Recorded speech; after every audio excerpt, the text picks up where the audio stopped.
Hey everybody, this is Seth Keeping It Real. This is Dan Rogers. We're so happy to be here today. And as you guys probably know, we're going to talk about everything you need to do to prepare your item for packaging and shipping to Amazon's warehouse. How do you label it? What is the label that goes on it? How is that different than the shipping label? What are your options? What if you have various products, different kinds that you want to put together? What if you have a packed set? There's a lot of details. So we're going to be very sort of studious today. We're going to stay straight on topic. I'm going to just straight ask Dan questions, and he's going to walk us through with a slideshow exactly how to do this. And the reason we're going to do it this way is a lot of people ask this question. It's one of the most confusing parts when you first start an Amazon FBA. The most confusing thing to me when I started, well, what is the difference between the label that goes on the item and the label that goes on the packaging? I remember when I first did it, Dan, I was sitting there thinking, okay, what is, and I was just trying to figure it out. You know, what is this FNSKU label that goes on here? Does that mean it needs to have my UPC code on it? I mean, there's so many questions people have around this. So guys, we're gonna make this as instructive and clear for you as possible. And Dan, as always, thank you so much for being here today, brother. My pleasure, Seth. I agree with you fully. I think this is a part that makes sellers very apprehensive about the process and which label goes where. So we're going to try and make that very, very simple today and just show you step by step with little pictures and everything, when to use a label and when you're done with that label. And you don't have to worry about that anymore. So thanks again for having me, and I'm excited for this topic. Yeah, and I love the new mic. Dan, you look like an official podcaster or vlogger kind of guy with that silver mic right there. And I just have to ask, what kind of mic is it? Oh, thank you, Seth. This is actually a little Samsung Meteor, but as you guys know, I kept having to actually mute the mic between when I was speaking. So now that I've just raised it a little bit above the table, you can see there, it doesn't bounce back into the speakers. So the feedback is less. So worked really well if any of you are having problems with that. Very cool. And I briefly just want to say hello to everyone here. People from Estonia, Shanghai, Vietnam, Australia, Toronto, Poland, UK, Dallas. I mean, people from everywhere around the world. So good to see you guys. Our goal on this channel is to provide you as much content as we possibly can. As you guys know, we also provide coaching services. We're also going to be in Las Vegas in March, and we're inviting everyone to that. But we want to focus on helping you succeed, and we're going to provide as much as we can to help you guys out. So welcome, everyone. So good to see you. Dan is in South Africa. I'm in the United States. It's amazing with technology we can do this. It really is incredible. Oh, yeah, very cool. Mark, you're in Las Vegas. Well, you should come to the Las Vegas show we have because it will not be a far drive for you. Good morning, Kabir. Good to see you. Okay, so Dan, the first question I want to ask is, what are the main things to note when shipping items into FBA? What does everyone need to be aware of more than anything else? Sure, Seth. So I think just to start off with this talk today, I think the main thing is just to be wary of simply sending your inventory in. Sometimes people think I'll just find the address to the warehouse and just send my stuff there, and then I'll figure it out later, or maybe they'll just accept it. And that you really do not want to do that. You want to create a shipping plan and get certain labels to make Amazon aware and ready for your shipment to arrive. So that's the first thing I just wanted to touch on, is don't just send your stuff there. There's actually a process behind doing that we'll cover. And then the second thing is that every individual unit that you send in, let's say you were selling pens or something like that, every single individual unit will have its own label, and the packaging of this individual unit is also very important.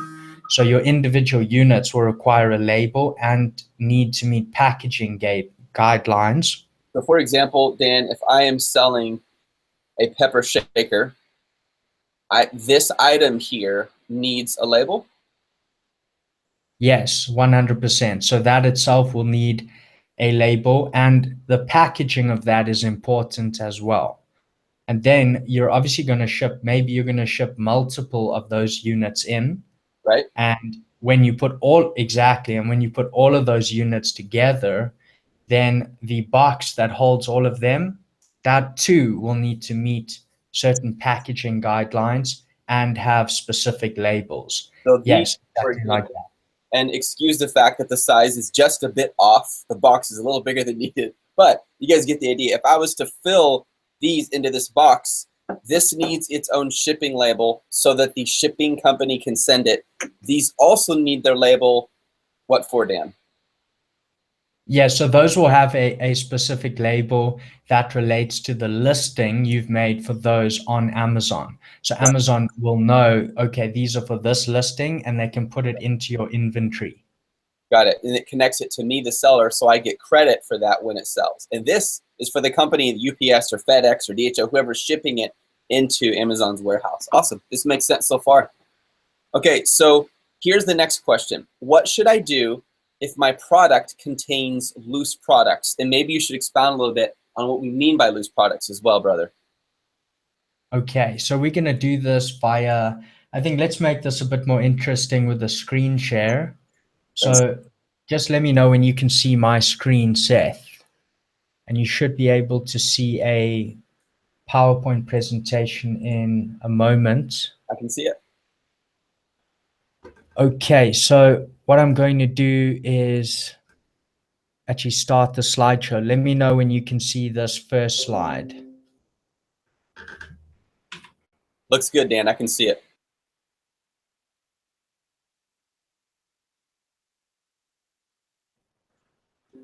Okay, so you can see that's fine. Yes, Go ahead. Okay, so you see loose products. Mm-hmm. Okay, so in terms of loose products, sometimes you might be sending in a product that has other little loose products with it. And in some cases, even the packaging is somewhat loose or can come off. And in these cases, you really want to make sure that each unit you send in, no matter how many components or loose products each full unit has, you want to make sure that those are sent in as one complete package. So if, say you're selling two little teddy bears like at the bottom of this slide, you want to make sure those, if they're selling as one unit, those are all going to go in as one unit, So and you're going to package. Amazon will not bundle them for me. If I'm going to bundle my salt and pepper shakers, I need to bundle them together in its own retail package, right? In other words, how I want the customer to receive. I can't just put these separate, drop them into the shipping box, and expect Amazon to know to sell these as a unit. Correct, Dan?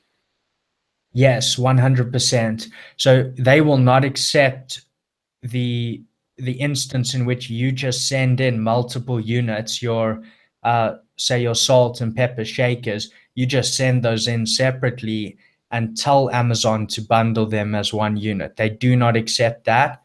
And this also answers another common question, which was, if I have a salt shaker selling well on Amazon on its own listing, and I have a pepper shaker selling well on its own on a listing on Amazon, can I not just create a third listing that will be salt and pepper shakers and tell Amazon to sell those as a bundle?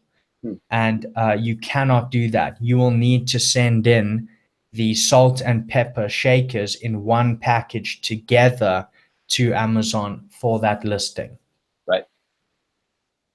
Okay, and then the last one here is just your non-secure packaging. So this is things like sleeves or any type of packaging that could come loose or come off of your product, like you can see in the bottom right picture. And if you ever are using this kind of packaging, it's important to bag this entire product with its packaging into a poly bag. This is just in case that label or sleeve comes off of your product. Okay, Seth, so any questions on this? Nope, I just answered a question as we were going in the chat. This looks good so far, brother. Keep going.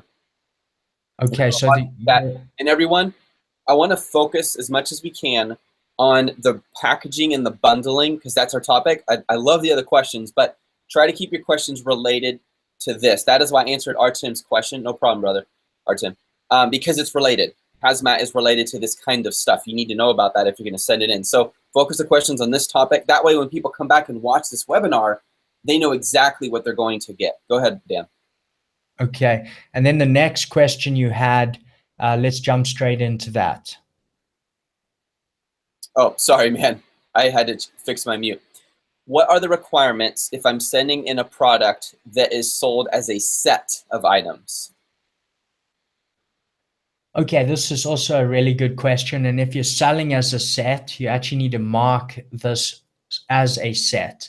So the way Amazon asks you to do this is either by putting a label onto this group of products, the set, either the words sold as set or this is a set, do not separate.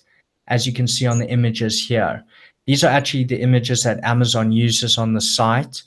And this is what they want you to do. So the actual packaging of the set must once again be unified and secure. So like you can see here, multiple lights being sold as a set. Don't just send those in this way, 16 lights and tell Amazon it's a set. You're going to put those all into one box or one poly bag and mark it as a set. And the same in this case, you can see, and this is a little more difficult to see, the set of books you can see is in a sleeve here. And in this one, there is no poly bag or plastic covering over the books. And in this one, there is a plastic covering to ensure that sleeve and the products are held together, and it's marked as a set. So Amazon knows exactly what to do with that. They know that is one unit for your listing. Excellent.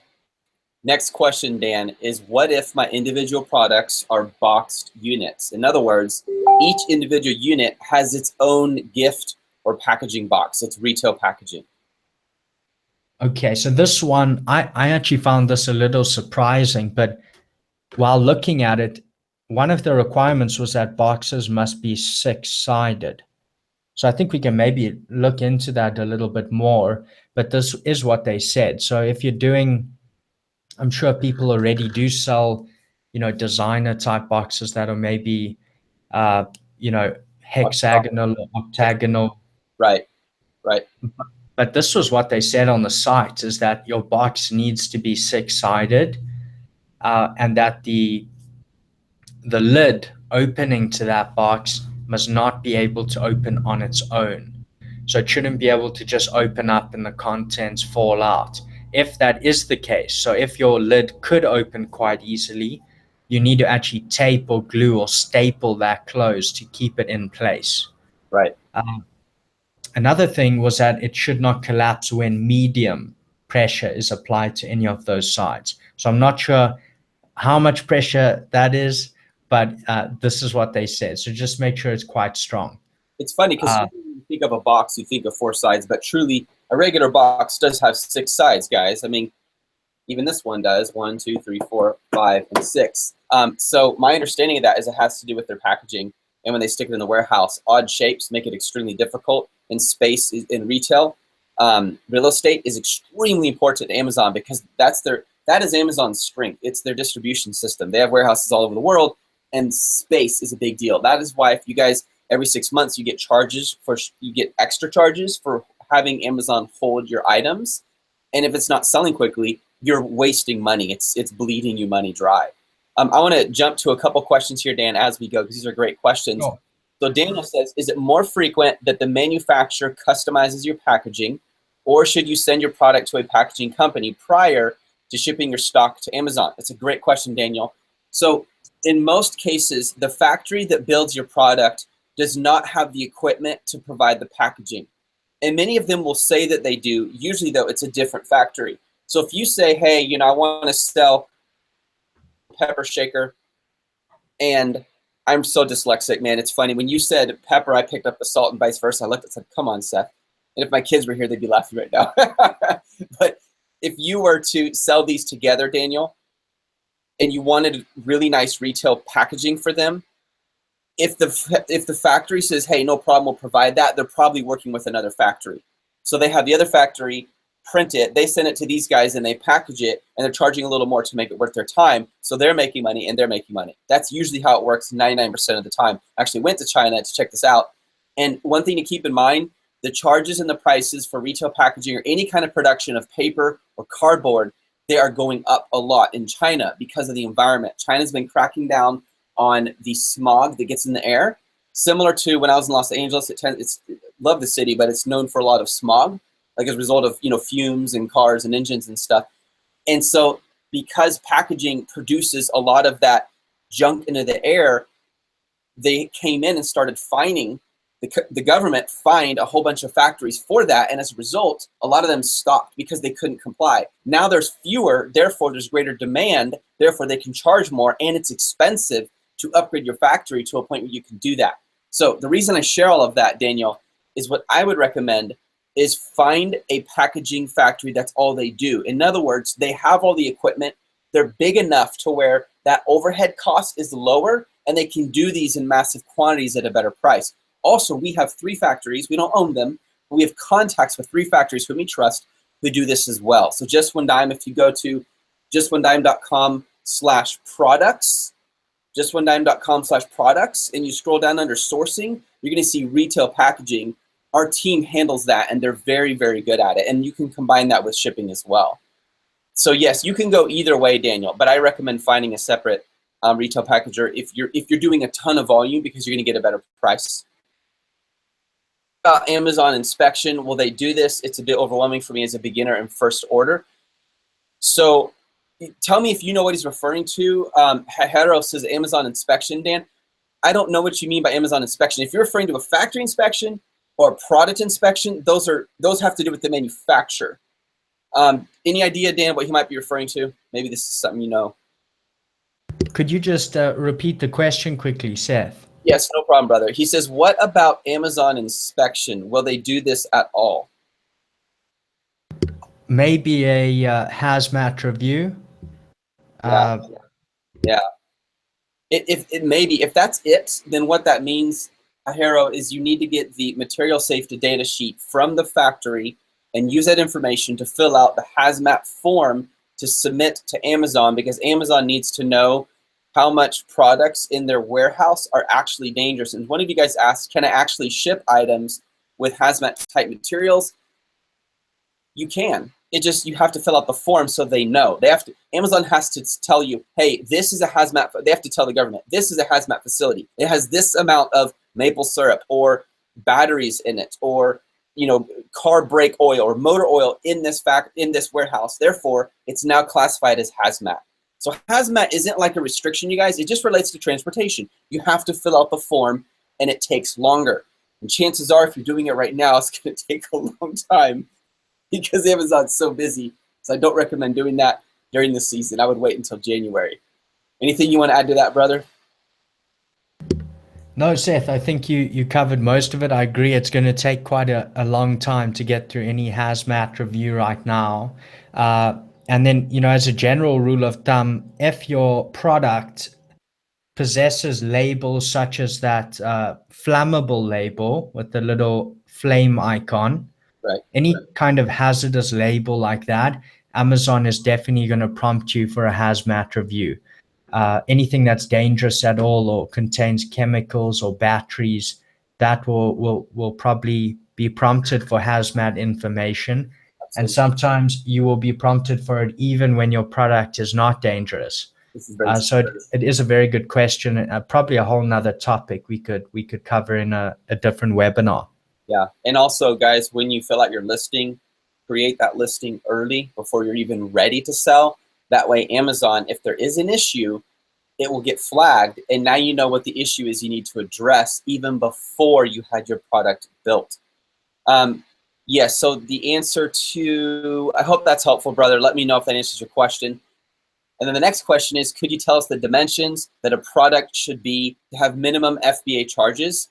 It is 18 by 14 by 8 inches for Amazon.com.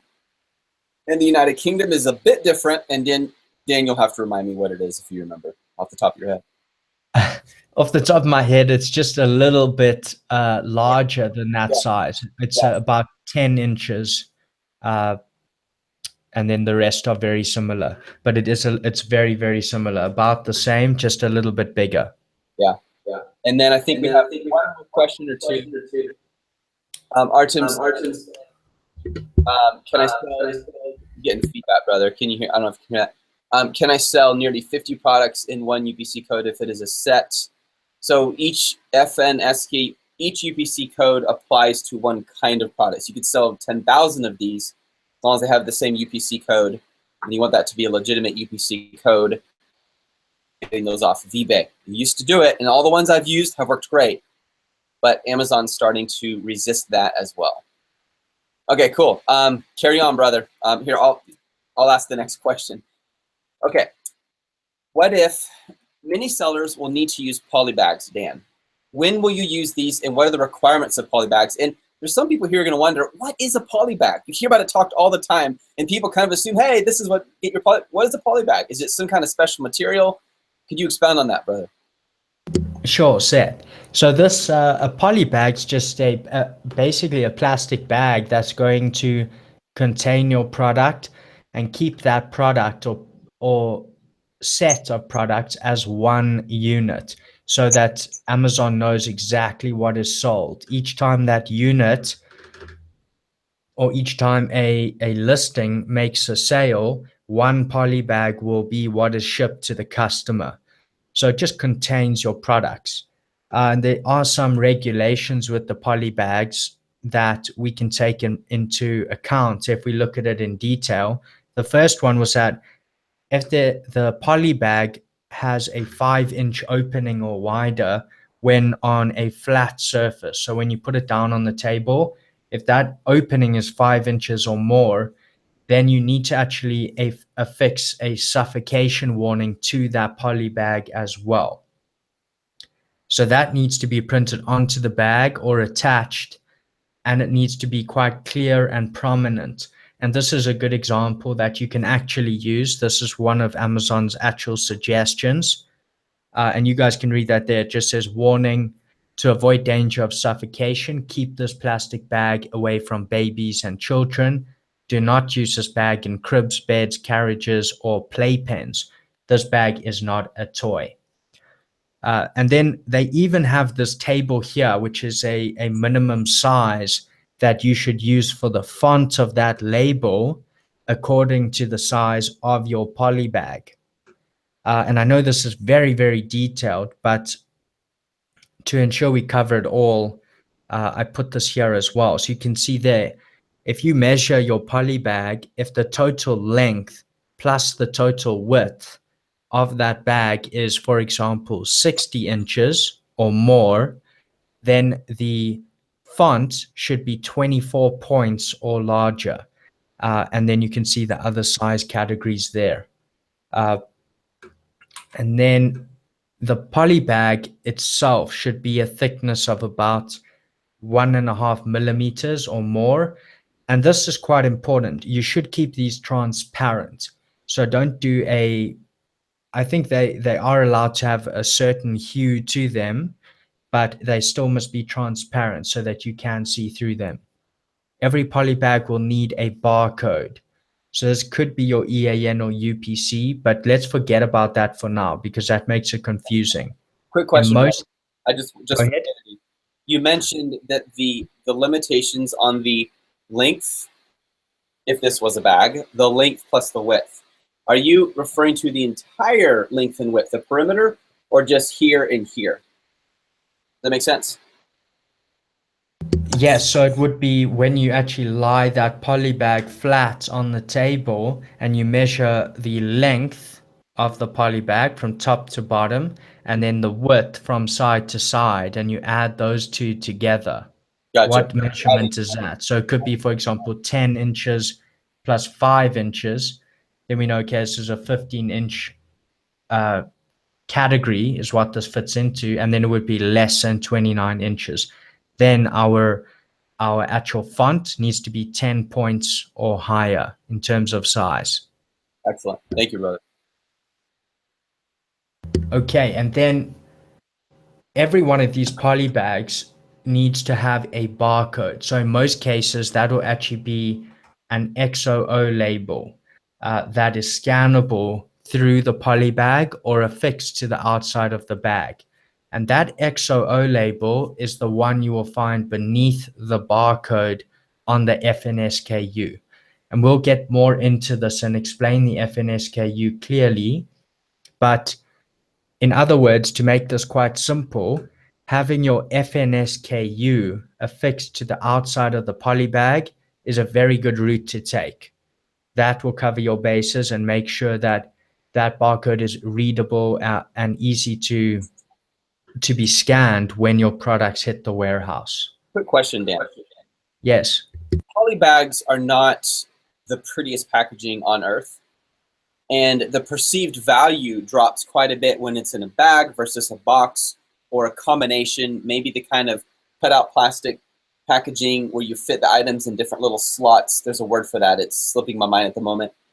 So what are your thoughts on that as far as this perceived value, and when someone might work with a poly bag for a while and then later upgrade the retail packaging to something else? Can you expound on that a bit? Yes, nice question as well. I think, in my opinion, there are certain products that should have a gift box, if it were, or specific nice packaging that's going to add a lot of value. And then there's some products that really the consumer just wants the product. They're just going to tear off that poly bag and that's the product they want and that's it. But in a lot of cases, especially if your product is bought, it's bought by someone for someone else. So very often the buyer is not actually the consumer of the product. Right. In those cases, I think having a packaging box, a gift box, can completely change the game for your product, because you can take that entire gift market then you become the most adequate option for things like Father's Day or Mother's Day or Christmas, birthdays, all of those occasions. So I think it can be very beneficial to rather go with a proper packaging box than to go with your poly bag. But again, it's also very dependent on the nature of your product. Right. I'm going to answer a question here in the chat, and I think it's not 100% connected, but it's close enough, and it's a simple question. Reggie says, as a first-time seller, must I wait until Q1 to ship a product to Amazon? At this point, they're still accepting shipments, Reggie, but they could cut that off at any time. They did last year, but they haven't mentioned that and announced that yet. It depends on where you are. If you're doing arbitrage, you can start hustling on that quickly. If you're doing private label, chances are it's not going to launch until January. So at the same time, you might miss the holiday season. You still keep going. Just push. Keep going. Keep working as if you were going to launch tomorrow. Because in the future, you'll look back and go, man, I'm glad I didn't wait any longer. Don't let that be a reason to delay. And a lot of people do that, and then they get discouraged. One dangerous part of the holidays, it can give you unrealistic expectations for January and February. So guys, make sure you don't let the holiday be your end all. The holidays are great for sales. But remember, there's also January. There's 11 other months out of the year. And those months, you need to make money too. So you need a product that's actually going to sell well then as well. Thank you so much, Will. That's the one time or who said that? Someone dropped the F-bomb here, but it was a compliment, so I think I'll let it go, Dan. He said you guys have the best effing advice on the planet, so I'm honored. Let's see. And I have a great designer, but struggling to get packaging templates from my supplier. Do you have advice for me? So, Will, here's my advice, and I'm not trying to just push a plug for what we do, but this is what I do for me. So I'm going to see exactly what I do for me. Our factories that do this, if you have the design done and you send it to them and you send a picture and a link to the kind of packaging you want. This is, ugly packaging, but it gives you an idea. Oh, I want this, long rectangular packaging. They will build the packaging for you. They'll first create a prototype, send you a picture of it. If you want a physical, they will send you that. You look at it. If you like it, then they'll build it out for you. So yes, I have 3 factories who work with us who do that for our team. justonedime.com/products, click on sourcing and go to retail packaging, and they absolutely can do that for you. And again, these are the ones I use. So that's why I'm recommending them, because they're super good. And Artem, now I understand your question. You're wondering if you could have 50 products in one set under a UPC code. Can you do it? Maybe you could. I've never heard of it before, but that would be the most amazingly bundled variety package display in the world. Just make sure there's a high demand for it. Back to you, Dan. Okay, Seth. So the other thing here, so where we left off here was that an easy way to do this is have your FNSKU affixed to the outside of your poly bag if you're doing a poly bag. As we touch on using a packaging box, you do the exact same. You'll have the FNSKU affixed to the outside of that packaging box. Excellent. Poly bags must be completely sealed and secure. That's also quite important. Mustn't be able to open up and spill those contents out on its own.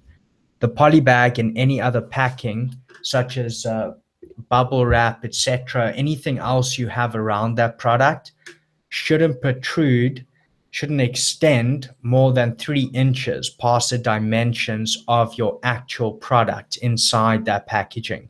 So make sure your extra packing or protective packing is not excessive. It shouldn't make the product much bigger. Again, just be wary that, as Seth said, Amazon has limited space. So just also respect that as you protect your product. And make sure there's not a bunch of air in it, guys. Squish it down flat. You don't want a bunch of air beyond 3 inches. That wouldn't be good either. Chris says, should you ask your manufacturer to stick on the FNSKU label and send directly to Amazon's warehouse? Is that risky in terms of them undercutting you in poor quality control? So, Chris, you can have your manufacturer actually put it on the retail packaging. It doesn't even have to be a sticker. It could be part, of the code that goes on here. It can be part of the packaging. So when you send in the retail packaging design, it already has the FNSKU label on it. And it's very easy to get from Seller Central. Dan's going to show you guys today exactly how to do that. Yes, they can do the label for you. You can have Amazon do it for 20 cents a piece. You can get a prep center to do it for you. I highly recommend have it part of your retail packaging because it's a cleaner experience for the customer. The other thing is sometimes when Amazon puts on the label for you, they put it on the worst possible place. Like this isn't a good example, but like let's say it was this. Okay, guys, this is my camera equipment. They'll put the FNSKU label right over your logo, and it looks ridiculous. How do you know this? Because when you have returns and you want to have those shipped back to you and then resent out, or if it's a damaged item, you have them returned and resent out, and you look at it and you're like, wait a minute, they put the label right over the logo. And so sometimes I'll write, when I do it this way, do not put the FNSKU label over the logo. They still don't listen. That's the worst I've seen with doing that. If you control the whole thing and make it part of the retail packaging design, then that's a much better way to go. Dan, are we ready for the next question, brother? Do we have more on this one? Yes, next question, Seth. Let's jump to that. And I fully agree with you as well. I think getting your supplier, your end manufacturer, to include that into your packaging is definitely the way to go. The next question is, what if my product is of such a nature that it will expire? Okay, so with expiration dates, this won't be for everyone, but you might consider doing this later. Or perhaps you're already doing some type of product, maybe in grocery or maybe even in beauty or something like that. And depending on the nature of your product, you might need these expiry dates and codes. Amazon in general will not receive products that will expire in less than 90 days. So you want to make sure it's 3 months or more before that product expires. Products that do expire will need expiration dates on the master carton in 36 size characters or larger. So you can see that actually in the middle picture here below. And the expiration date will also need to be on the individual units. Only having your lot numbers present is not actually enough. So in the bottom right picture, you can actually see the expiration dates there. And this is quite a nice picture. It shows you the FNSKU at the top. Then it shows you your expiration date. And then it actually shows that this is a set, do not separate. So those are all the labels put straight onto that product. Expiration date should be in the following format. So you can see that month, day, year, that's US format. this is all I could find. So I think that this will be exactly the same for Europe as well. Products that expire that have additional packaging like bubble wrap or extra packing like we spoke about just now, make sure that that does not cover your expiration date either. It must be very easy for whoever's at the Amazon warehouse to scan that into inventory very quickly. Right. Excellent, man. There are a bunch of questions coming in. I think we hit a really hot topic, brother, so I'm glad we're talking about this. Okay, give me 1 second, brothers and sisters and warriors.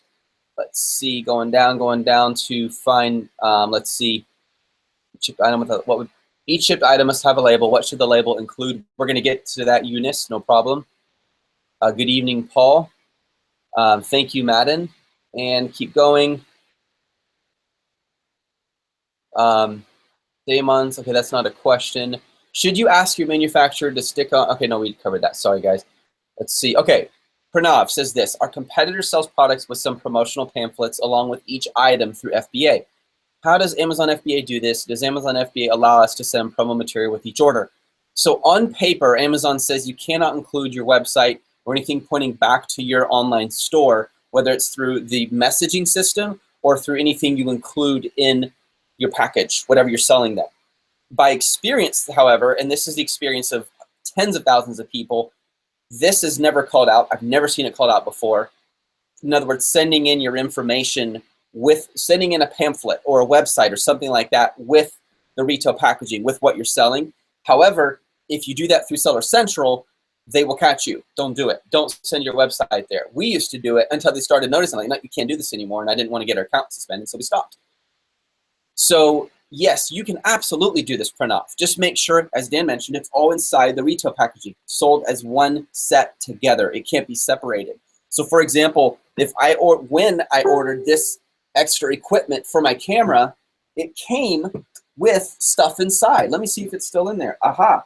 You guys, I did not even plan this out. Look, you can see right here, it has I can't believe it's a CD. Can you believe that? The CD in here? But there's a CD in here and a pamphlet inside here. Does it have a website? Of course it does. Is Amazon going to come like, oh, you guys are done? No, at least not today. And I'm not worried about it. So is that a gray hat tactic? Sure.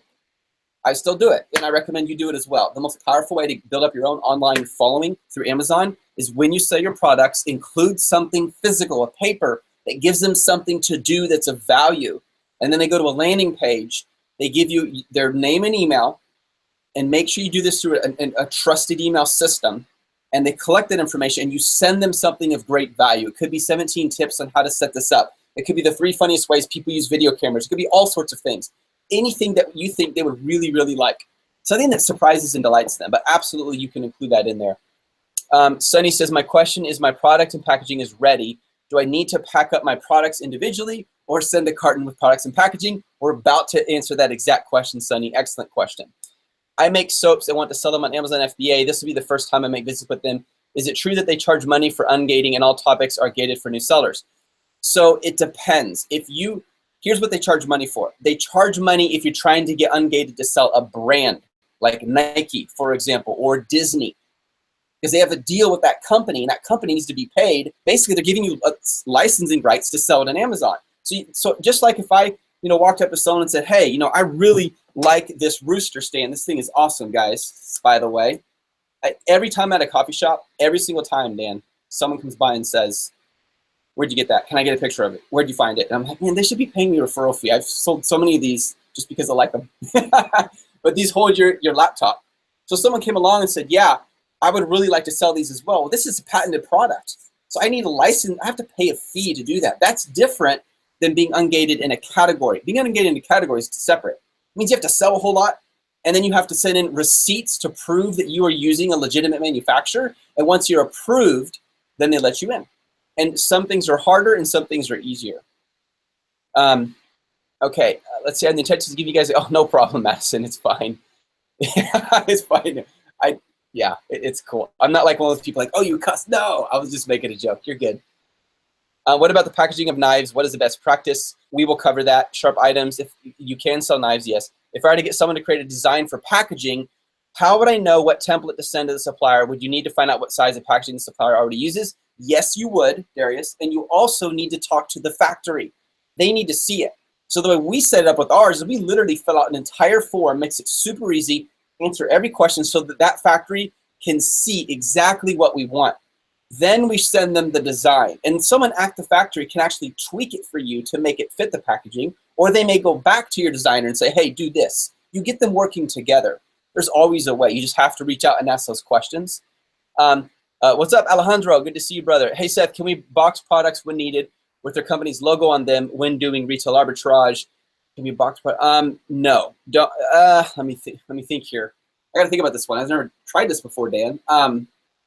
There's no reason to, because if it's retail arbitrage, they're buying it for its brand already, and I think it'll just confuse them. It's not going to add any value to you, I do not believe. What is it? Can you explain the difference between Amazon barcodes and manufacturing barcodes? Yes, we're going to get to that. Which barcode? Okay. Then I think we should keep going because some of these questions you're going to be answering a bunch of. Is that cool with you, brother? Yes, Seth. I think this next one is going to answer a lot of questions. Okay, perfect. So here's the next question, guys, and I think it's an answer like 50% of the questions. What is the difference between an FNSKU and a UPC code? Okay, Seth. So this is one of the biggest questions that we get, and it can be a really confusing area because you're hearing about all these codes, and especially when you're starting out. So the UPC code, that is a universal product code. And this is needed every single time that you create a listing. You will add this in as Amazon asks for it when you're actually creating a listing. That's when you're adding a product on Amazon. You will get this beforehand and you buy this. Additionally, aim to get these from GS1 to avoid later hassles. So Seth mentioned you can get these on eBay and multiple other sites. However, going forward, the safest route is actually to get these from GS1. That way you just make it out so that this UPC is linked to your brand and your company. And you can even have a description and title, etc., of that product on GS1, and Amazon can cross-reference it. But UPC is just for adding your product on Amazon and you buy this one. An FNSKU is a fulfillment network stock keeping unit. And what that means is it's an FBA stock keeping unit. And that allows Amazon to keep track of your product. This is generated in your shipping plan stage. And there is another way to get this as well. You do not buy this. Amazon provides you with this one. This code goes on to every single unit of the same inventory before reaching the warehouse. So you will go and actually create your product listing and add a product on Seller Central. And when prompted, you're going to add in the UPC code for that product. That is the UPC done and dusted, and there's no need to worry about that one anymore. The next codes you will do will be in the shipping plan or just before doing your shipping plan. And then you can go ahead. I was going to say, I love the done and dusted phrase. I know it's going to help some people because it gets so confusing. Well, I need that code a bit later, you know. So having gone through this, I really want to make it as clear as we can for everyone. Yeah. And then at the bottom here, you can actually see a picture of a UPC, and it will be that number that you need when adding a product. And then over here, far right, you'll see the FNSKU. As you can see, we touched on this a bit earlier. You can see that XOO number below the barcode. So that is right over there. So this would work very well if you put this FNSKU onto your poly bag or onto your packaging box. So this question comes up a lot. Does the UPC code need to be printed to send it into Amazon's warehouse, or only the FNSKU label? Dan? The UPC code, you will only enter that into Amazon when you're adding a product. You don't print it. You're not going to put it in shipping plans. You're not going to send it to your supplier for the most part. You are simply going to use the UPC code to create a listing, to add a product onto Amazon.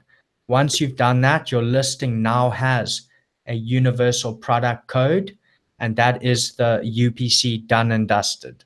And You if don't have to worry about that anymore. And the nice thing about the UPC is if anyone else in the world tried to use it, because it's registered, no one else can.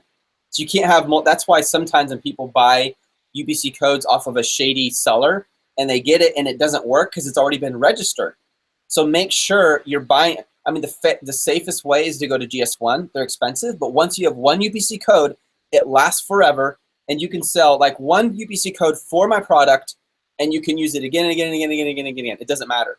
And for those of you guys who are brand registered at Amazon, and remember, you have to get your trademark to do this. This is why we push trademarking so much. You need to get trademarked. When you get trademarked and you apply for brand registry and get accepted, you can create, actually under this part, you're not required to use a particular UPC code. You can create your own code for that. And it truly is like your own brand. It's as if a company came out and they're so official, they have their own code for each of their products.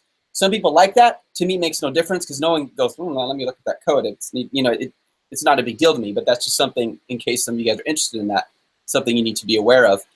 One more thought, guys. UPC, universal. FNSKU is just for Amazon's warehouse. So when you send in your product, your little set of salt and pepper shakers, and it goes in one package, which label's going on there, guys? Not the UPC. Amazon doesn't need that. They need the FNSKU. They need that so they know where to put it. And guys, we're not talking about shipping. This has nothing to do with actually putting everything in the box and shipping it away. We're just saying when it gets to Amazon, how do they know where to put your product? They don't like, oh yeah, it's cool. It says, Bobby McGee's name's on there. Well, let's go find Bobby. They can't do that. There has to be a code, so they register it and they know exactly where it goes. And Bobby McGee gets paid every 2 weeks for doing that. Back to you, brother.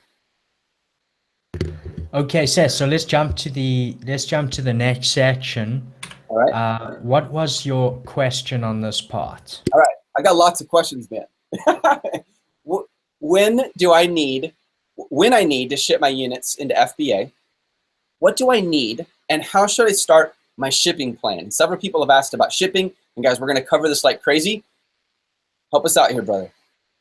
Okay, so shipping can be one of the more daunting parts of this. Is like, how do I actually connect my units, the stuff I've actually now manufactured with my supplier? How am I going to get that into the warehouse, and how is all of that going to happen? So when you're getting ready to manufacture, or at some point in manufacturing, you are going to actually start your shipping plan. And the shipping plan, that is what is going to tell Amazon what you're sending in and how you're sending that in. My opinion, as Seth actually stated earlier, is start this way ahead of time. That way you're going to catch any problems or requirements for more information or hazmat reviews or anything like that. So start this well ahead of time. Before actually doing this, you would obviously add your product to Amazon using a UPC code. So do these things way ahead of time to make sure that you get ahead of any problems. Once you have your product on Amazon, you've added it with a UPC.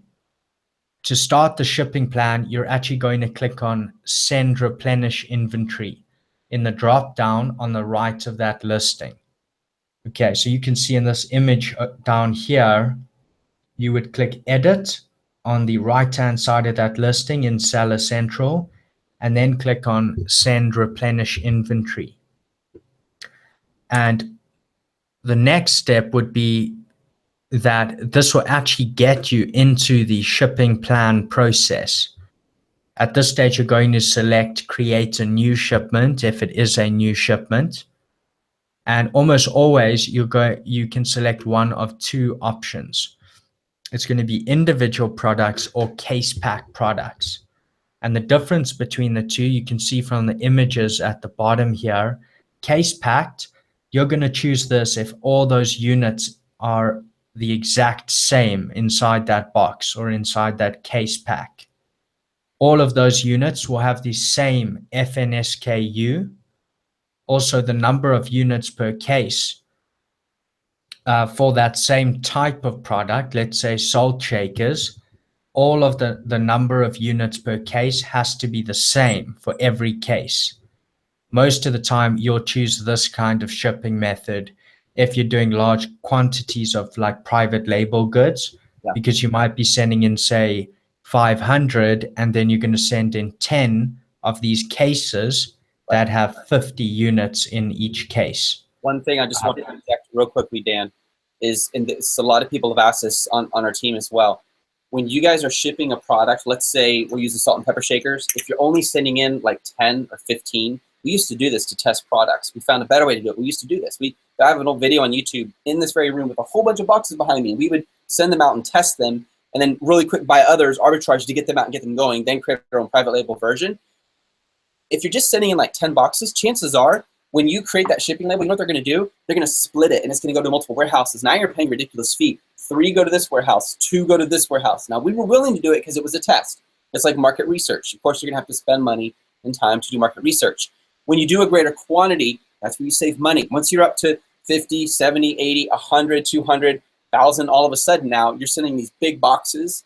The cost is very cheap if you're shipping it to a warehouse in your same country. So just a little tip to keep in mind, you guys. Back to you, brother. Thanks. Yeah, and then the other option here would be the individual products.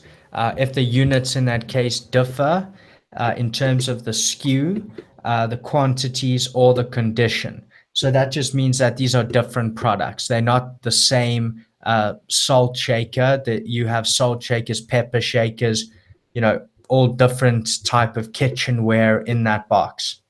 Some sellers will also use individual products when the number of units per case differs. So you might have a situation where your supplier is sending 5 boxes of 50 and then 1 box of 20. And that can cause a problem with choosing case packed.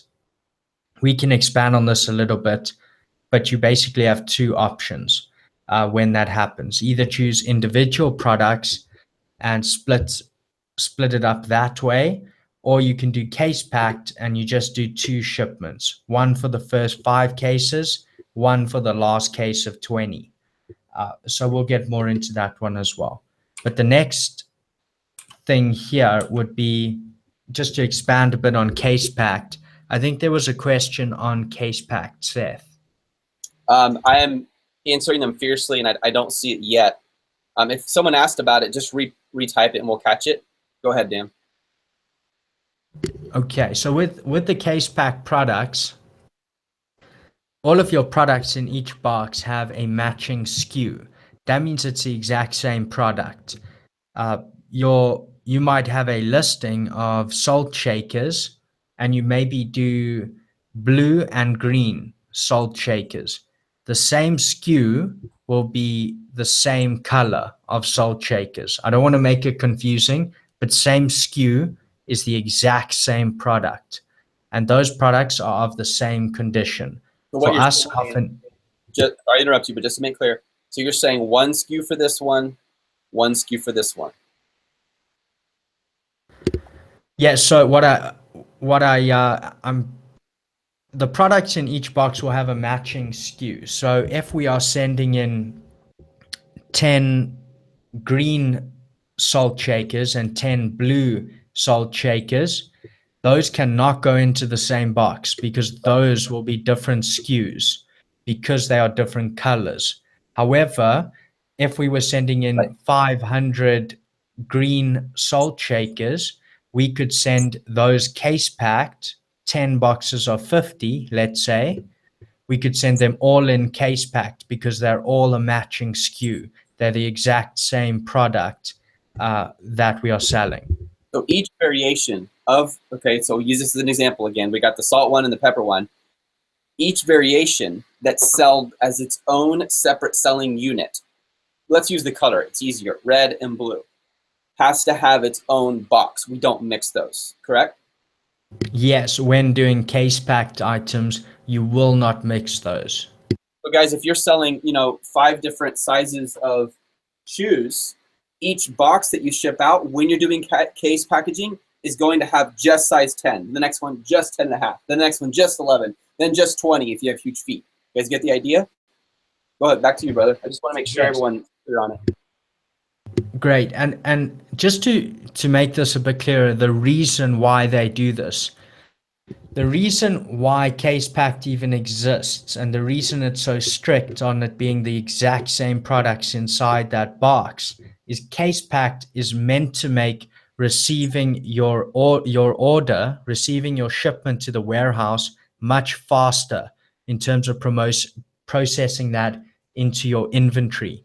So what Amazon will do, and we're going to touch on this more, but they will actually scan the outside shipping label on that big case box, the one that contains all of your green salt shakers. They're going to scan the outside label on that box, and it will tell them how many are inside. Right. Then they will take one green salt shaker out, and they will scan that FNSKU on that shaker, and they only have to scan one because they know the rest are the exact same. So Right. they scan that one unit and then they say, okay, we have 50 of those, and they move it into your inventory. Excellent. Okay, and then all the boxes that you're sending in contain the same number of individual products. You only have one opportunity to input the number of units per case and the number of cases. And you'll find this out. There's no way around this. And this is why every single case needs to have the same number of units. And So as you can see, go ahead, Seth. guys, I know this is a lot of detail, and you're going, wait a minute, what about this? When you do this in Amazon, it will take you step by step by step. So it'll say, okay, how many units? The next step, it'll show you like a wizard. They used to call it a wizard in the 1990s. It'll take you step by step. It's not as confusing as it may seem. Our goal is we want to give you an understanding of it. So when you get to it, you go, okay, why would I use the case packed? Oh, in this situation, I should or I shouldn't. We want you to understand that so you can make the right decision.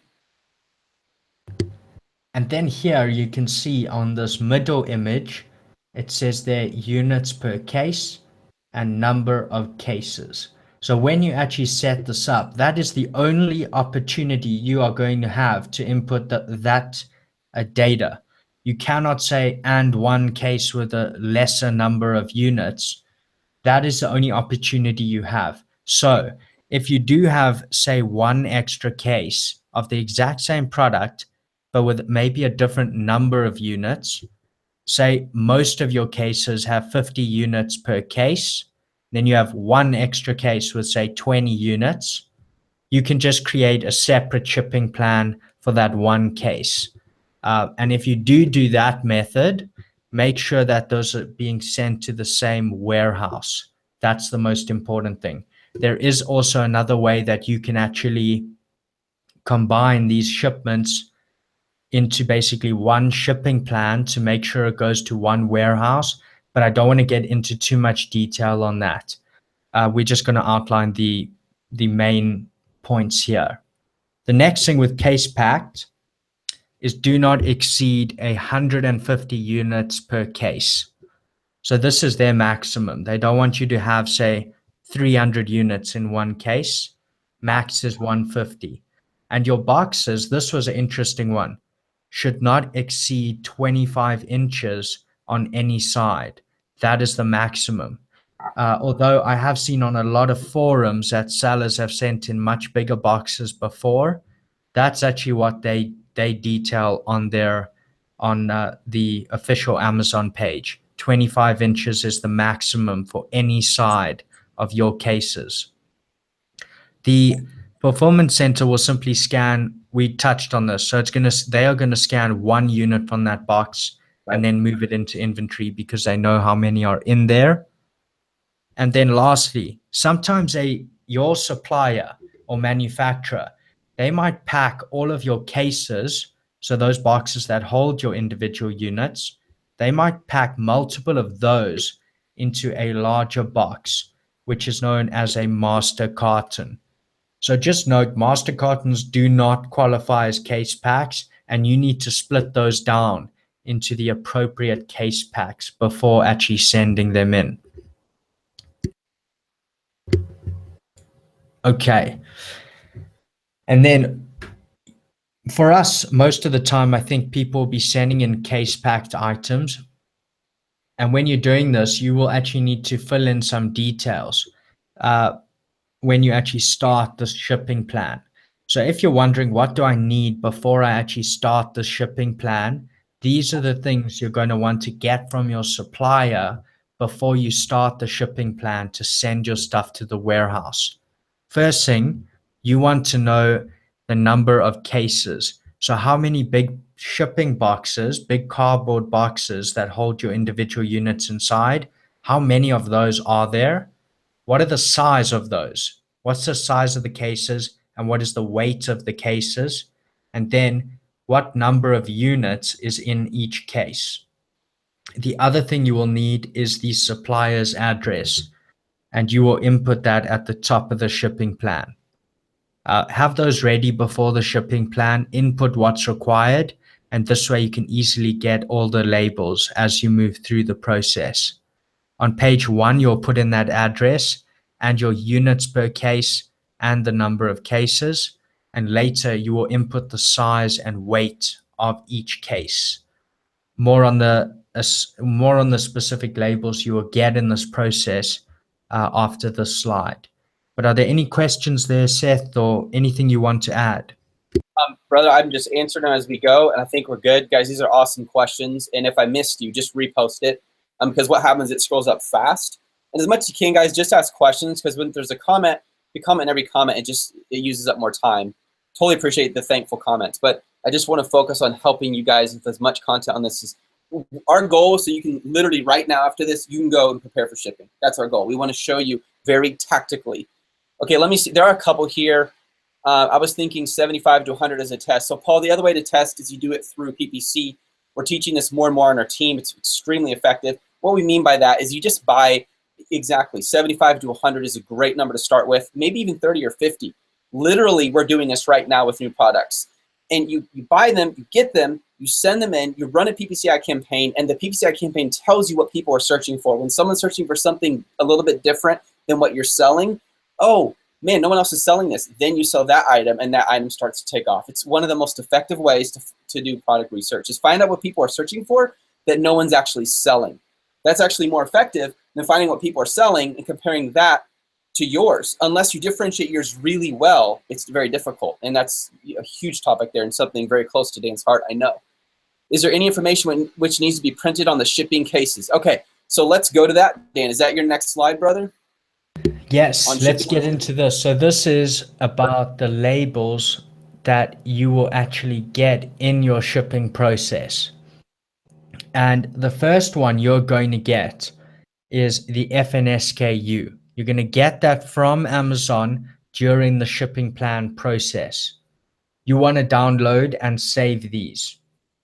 Okay, you can see this top picture on the right over here actually details what you will most likely see.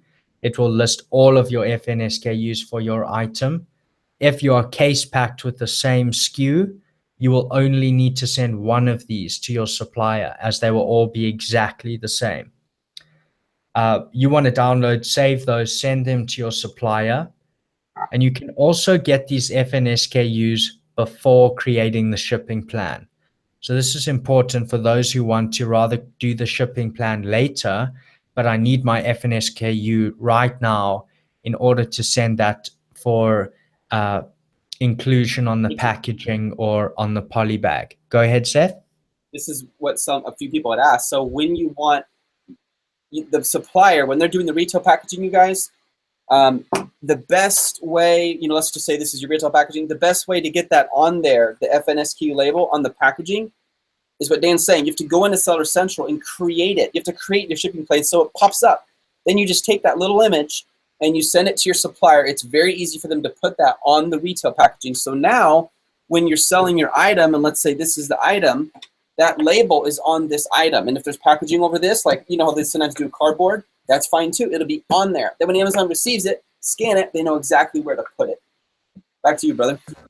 Yes. So there is one more way you can do this as well. I do suggest doing the shipping plan early. I think that's the way to go. But if you want to just quickly get those labels off to the supplier, you must have already obviously added the product to Seller Central.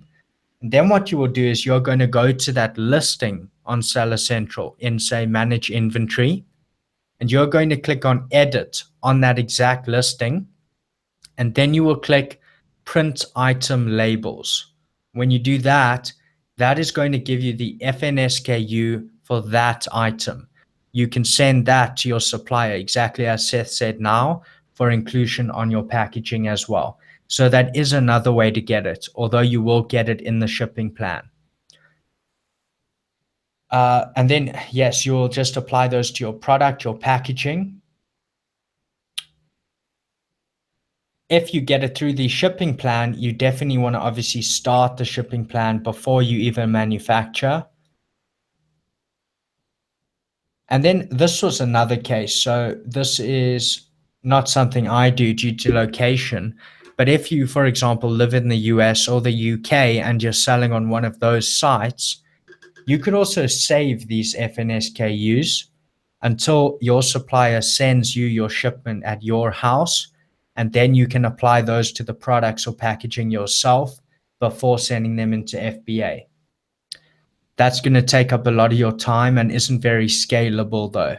So that's the only thing I would say there. And that is the end of the FNSKUs. No need to worry about those anymore. I love And it. that's what you'll do. Go It's ahead. It's like the end of a book. That is the end of an SKU label. After you ship it off, don't have to think about it. Done. I love it. Yes, I think it's I think it adds value, because I was always worried, when am I going to need that code again? When am I going to need that label again? So once you have these on your actual products, that's the FNSKU finished, and then we can move on to the next one. Perfect. Let's do it, brother. Guys, the last question is about shipping. How do you prepare your product to ship from your house or your warehouse or the supplier to Amazon's warehouse? Yes, so this will be the, moving on from that FNSKU, the other label that you're going to get in that shipping process that's very important, and this is the only other label. You get two in the shipping process. This one is your shipping label, and this is the label for your case packs, so the shipping boxes that hold your individual units inside. These also need to be sent to the supplier so that they can affix them to the bigger boxes, or you can do this at your house or warehouse. These tell Amazon what is inside each box. So as you can see there on top of this box at the bottom left, one of those labels there will represent what the shipping label looks like. You will also have that affixed to these bigger boxes. If your bigger boxes, which they often do, if they weigh more than 15 kgs, or I can't remember how many pounds it is. I don't know if you will, Seth, but if it's around there, I think it's maybe. I've been answering questions, talking about the maximum weight for a box before you have to say team lift and put the arrow on it. Yes, exactly. So 15 kgs or. It's 50 pounds for Amazon.com. That's where it has to say team lift. And you have to have an arrow, has to be on every side, have an arrow that points up. And you get down, you're like, I'm really good at this. It's a pain, but it's worth it, guys. You save so much money. Okay, so that is in general, if it's above 15 kgs or 50 pounds, just put heavy package or team lift, as Seth said, and you're going to put that on all the sides of your box as well. None of your labels should cover the seams of the box. Okay, and then this image at the bottom right just gives you an example of your FBA shipment label on the far right. And then the shipping company, whoever actually sends it, will be next to that. They'll usually put their label next to your FBA shipment label. You don't even have to worry about this one. For example, UPS shipping label, that will usually just be affixed by your supplier or UPS. So your two main ones to worry about in the shipping plan is get your FNSKU, that's for your individual units, then get your FBA shipping label for your big cases that hold your individual units. Then you are ready to go. Excellent. And guys, keep in mind the two different labels we mentioned. The Amazon label for their warehouse and the actual shipping label. So just not to confuse you, just understand, we already talked about UPC. That's a code. It's a product identifier. It's a code to identify your product. It has nothing to do with labels and shipping. You don't have to worry about that. Okay? It just, you enter it into Seller Central when you create your listing. Then we had talked about FN SKU label. That's the label that goes on each item. And if there's packaging over this, it will go on the packaging that you're going to ship out to the customer. When you first send to Amazon, they send to the customer. That identifies it for the warehouse. Then there's the Amazon label for identifying the warehouse and the shipping label. And both of those you print at the end. It's the last thing you do. You print them at the same time. It's really easy because it will show you, oh, here it is. And if you use a prep center, they can do that for you. In fact, let me just say this really quick. The way we do it for people with our team, we have a team in China and a team in the US. We have warehouses in both countries.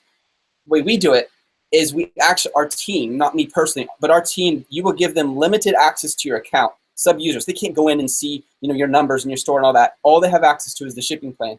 You give them that access, they log in, and our team will go in and take care of all of that for you. All you do is say, look, we have the product ready, the manufacturer's ready to go. What do we do next? Our team does all that for you. It says in Amazon's warehouse. Or if you want to do it yourself, this is exactly how you do it.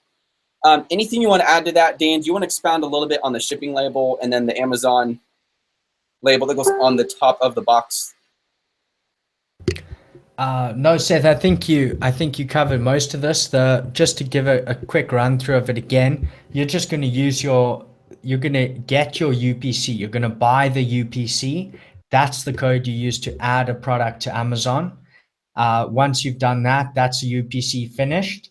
When you've actually manufactured with your supplier, you are going to get your FNSKUs either in the shipping plan or by going print item labels.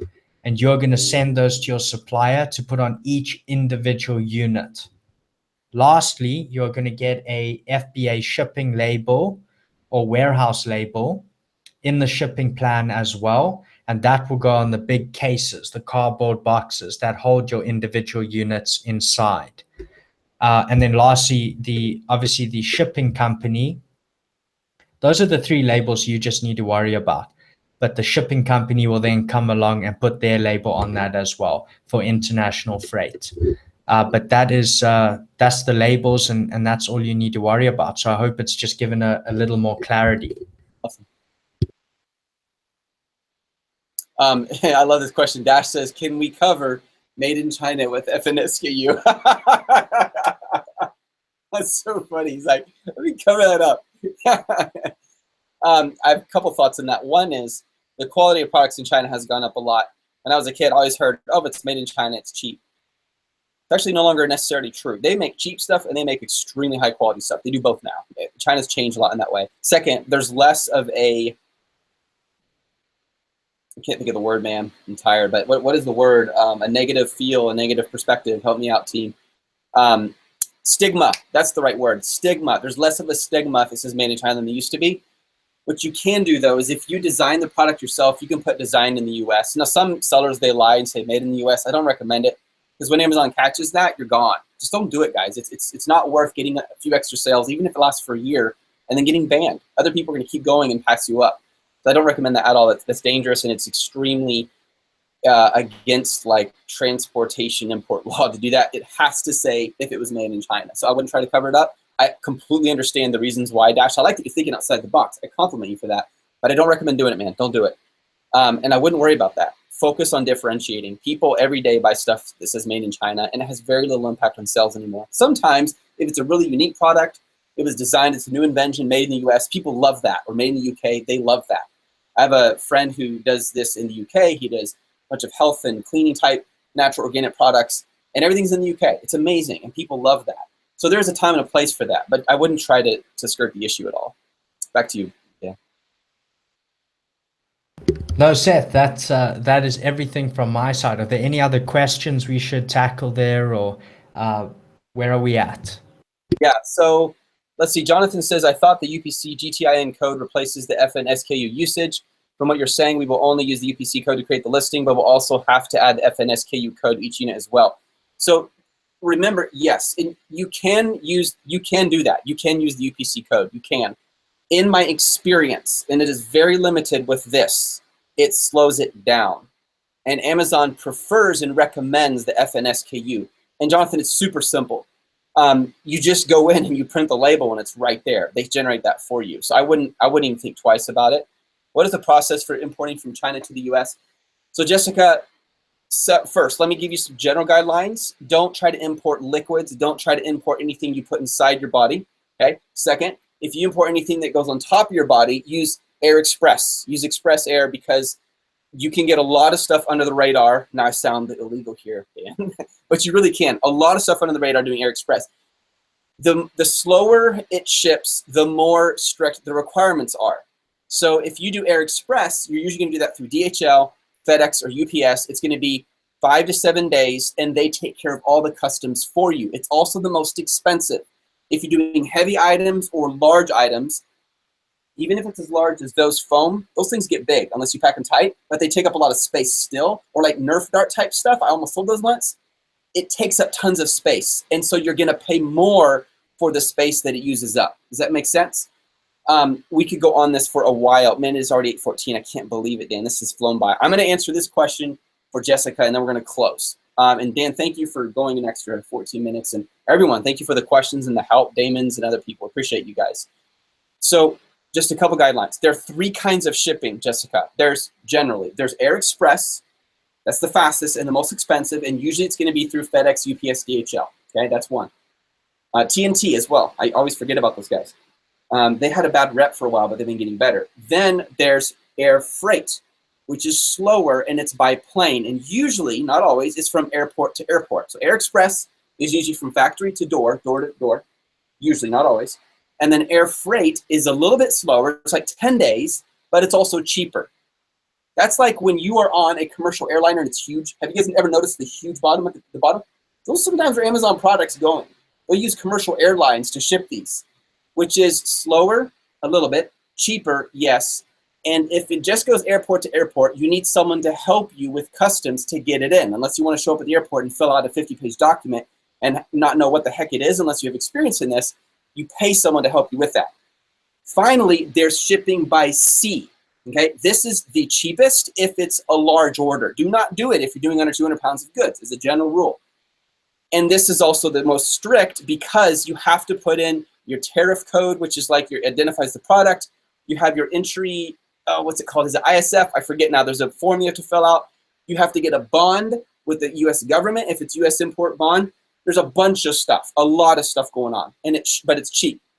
It ships from the factory or wherever they have it, or their port, depending on how you set it up, all the way to, we'll just use the US, then from there to a warehouse, then from that warehouse to Amazon's warehouse, or your warehouse, okay? The easiest, fastest way to do this, and I've done all the methods, and I've tried them all, the fastest way is to get a company who can handle the entire thing for you so you don't have to worry about it. Now, I'm gonna plug this because it's awesome. We have a team that is badass at this. If I could pick any one service our team offers when it comes to any kind of sourcing, this is my favorite because I think it is one of the most painful parts of any kind of Amazon selling. In my opinion, it's the most just time wasting and consuming, and there's all these details and these fees, and how do you know if they're charging you for stuff that you're not supposed to be charged for? Our team will do what's called consolidation. Let's just say Dan is launching his salt and pepper, and I'm launching my computer stands, okay? Now you guys know what we're selling. Not just joking. And Dan is shipping from, one place in China. Mine are coming from Yiwu. His are coming from Guangzhou. What our company will do in China and here, so they work with each other, and they're bilingual, which is awesome. They will consolidate Dan's and my products into the same shipping container. Guess what that means? The prices for me and Dan just went down a lot. And they will put it all together. And if they have 4, 5, 6, 7 other people, they'll put theirs in the same shipping container and ship it together. And we have a warehouse here where if it needs to be stored temporarily, it can be. A warehouse in China, if it needs a holding place for a while, it can be. And then they will send it all the way to the team in the US, and they will send Dan's to his store, mine to my store, and yours to your store. So again, the shipping, the customs, all of that, it's a massive topic. What we do is we have a team that takes care of it for you, so you don't have to worry about it. And they will get you an extremely good price because they're doing it for multiple people. I would challenge anyone to compare the prices to any other shipping company out there. They're awesome. Dan, is there anything you want to add to that? And one more thought, guys. Please understand what Dan and I are talking about right now is how to prepare your product to get to Amazon's warehouse. If you want, and this is what I recommend, if you trust the supplier and you know the product, have the supplier or have our shipping company do this for you. Have them send it from the factory to the warehouse for you so you don't have to deal with it. If you want to deal with it and you enjoy this stuff, have them send it to you, do all this preparation, and you can send it in. And when you're going from your house to a warehouse in your country, it is cheap. But when you're going from one country to another, which chances are you are, unless you live in China or Guatemala or India, where we have sourcing opportunities, then you're going to pay more and it's expensive. And understand that. Some people, they freak out. Wait a minute, the shipping per unit. I got to share this one last tip, Dan. Okay, one last tip. I love this. Okay, our liaison with China. I have an individual. We have a team there. We also have an individual who's 100% devoted, helping us understand how Chinese work. Because I believe the biggest obstacle between a UK person, Australia person, a US person, a South America person, and China is they don't understand, and I don't blame you for it, the culture. Let me give you a little inside tip, okay? Ready? I didn't know this until like 2 days ago, so I'm gonna share it with you. Ready? If your Chinese supplier gives you a quotation on shipping and you freak out, and you go, wait a minute, I was expecting half the shipping price. And they realize that that freaking out is the result of ignorance, and I mean that in all respect, because you don't understand how expensive shipping is internationally. You know what they'll do? If you say, give me a better price, you know what they'll do? A lot of times, this is what they'll do. They'll say, oh, no problem, we'll look for a better price. And then they cut you off. They won't talk to you anymore. This is nothing against Chinese. I love Chinese. I work with a lot of, but this is the culture and how many of them will work. And if there's anyone here who lives in China, verify that, let me know. But this is what I'm being told and what I'm learning. So you need to understand the culture. They would rather oftentimes avoid conflict instead of getting into a battle. For me, hey, bring on conflict. Let's fight it out. I get in arguments with people. We figure things out. That's no problem for me, okay? But in Chinese culture, you have to be careful. You don't want to cut off an opportunity because you didn't understand something. So learn it better so you can ask knowledgeable questions and not lose opportunities. And the more you work with the Chinese supplier and build trust, I guarantee you, the better deals you're going to get. Longevity, friendship goes a long way, much longer than saying, I represent this massive company. There's value in that, but not even close to friendship and building a relationship. All right, Dan, back to you, brother. Anything you want to share? I think you covered it all. I'm just getting feedback. I can hear you fine, man. It sounds good on my end. Yeah, I think you covered most of it. I agree with you. I think the relationship with the supplier is very, very important. So don't jeopardize that in any way. And I think you went through most of it. I hope this has helped a lot of the viewers here. And I'm very excited as well for our conference next year, the summit. If anyone wants to come join or see what Just One Dime's about, that's going to be incredible to meet everyone in person. But I hope people feel more confident in getting the labels on and getting those shipments in. And thank you so much for sharing that. I forget something you reminded me. Guys, I just posted the link. If you want to come Las Vegas, we invite you to go there. Early bird tickets are still live. That will close at some point. Las Vegas is coming soon. You get to meet Dan, myself, other people, shipping experts. It's like this, but on steroids, and it's going to be really fun. And I encourage you to go just for this one reason. Go to get investors. Go to find people who have a lot of money and you have a lot of time and not a lot of money. Hey, will you partner up with me? Some of the best business relationships happen out of those kind of connections. And most people, they're not going to invest in you until they see you and build a relationship. That's why I flew to China. One of the reasons is I wanted to see the team we're working with to make sure this is a team we can work. We spent a lot of time with them. So I encourage you guys, just for this alone, if you're looking for someone to invest in your company to get going, you have more time, they have more money, go find someone at the conference. Those kind of people are going to be there. You guys have an awesome day. Keep crushing it. Keep going, guys. Forget everything all the haters and the negative people are going to say. There will always be people who are going to try to tear you down. It doesn't matter. Let that be fuel to remind you you're probably doing something right. Even, and I hate this, but even if it's your own spouse, and I'm so blessed it's not my spouse doing this, but I feel for the people who do. Like, man, I'm trying so hard to get my husband or my wife or my boyfriend or girlfriend to see this, and they're like, no, you're never going to make it. Listen, speak life to them, but keep going. Do not give up. You can make this happen. The only reason Dan has been able to find success on Amazon, and myself as well, is because We chose to believe it can happen. And I encourage you guys, have that mentality. Get out there and crush it. And Brother Dan, I'm looking forward to meeting you in Las Vegas, man. Thank you so much for having me again, Seth. All right. See you guys. Have an awesome day. Keep it real. Bye.